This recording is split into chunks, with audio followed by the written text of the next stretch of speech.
রাত জেগে সবাই টুকটুক করে ক্লান্ত পায়ে চলে যাচ্ছিলাম অভিদার শ্বশুর বাড়ি, মানে আমাদের মোহরের বাড়ি। শ্বশুর বাড়ি ঢোকার আগে হাসিটা দেখেছো? বাবা লজ্জায় লাল হয়ে যাচ্ছে। এইবার বর পড়ে গেছে বিপদে। জুতো চুরির টাকা না দিয়ে খুব আনন্দে ছিল, কিন্তু ও এটা বুঝতেই পারেনি যে দরজা আটকানোর লোক আছে। কে আটকেছে দেখেছো? মেয়ের দিদুন। তারপর সমস্ত রিচুয়ালস কমপ্লিট করে বেরিয়ে পড়েছিলাম বাড়ির জন্য।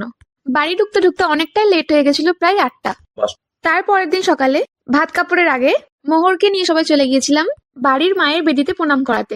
এরপর শুরু হবে ভাত কাপড়ের রিচুয়ালস। এবার শুরু হলো দাদার ভাত কাপড়ের পর্ব। আজ থেকে তোমার ভাত কাপড়ের দায়িত্ব নিলাম। মোবাইলের নেট মারার দায়িত্ব নিলাম। শুধু নিলাম। দায়িত্ব নিলাম।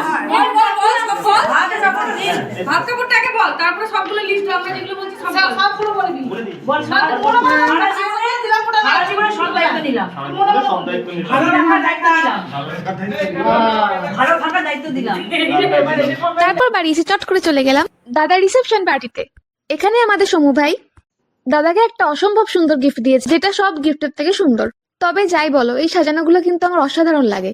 আর স্টেজটাও খুব সুন্দর সাজিয়েছে, সামনে থেকে আরো বেশি ভালো লাগছে। এই হচ্ছে আমাদের ফটোগ্রাফার জামাইবাবু। আগে আমাদের সবার ছবি তুলেছে, তারপরে বড় বউয়ের ছবি তুলেছে। যা সেজেছি মাঝে মাঝে মনে হচ্ছে আমারই বিয়ে। এই দেখো 2 মূর্তি, যিশু আর শান। ওই ক্যামেরা দেখে লজ্জা পাচ্ছে, ওটা হচ্ছে যিশু। চলে এসেছি খেতে। মেনুতে অনেক কিছু ছিল, কিন্তু আমি যেগুলো খেয়েছি সেগুলো হচ্ছে স্যালাড, ভেজিটেবল চপ, মটরশুটির কচুরিয়া, সাথে ছিল আলুর দম। তারপর ছিল আমার ফেভারিট ফ্রাইড রাইস আর কড়াই চিকেন। তারপর নিয়ে নিয়েছিলাম মাটন। ও হ্যাঁ, মাঝে আরো জিনিস ছিল যেগুলো আমি খাইনি, স্কিপ করে গেছি।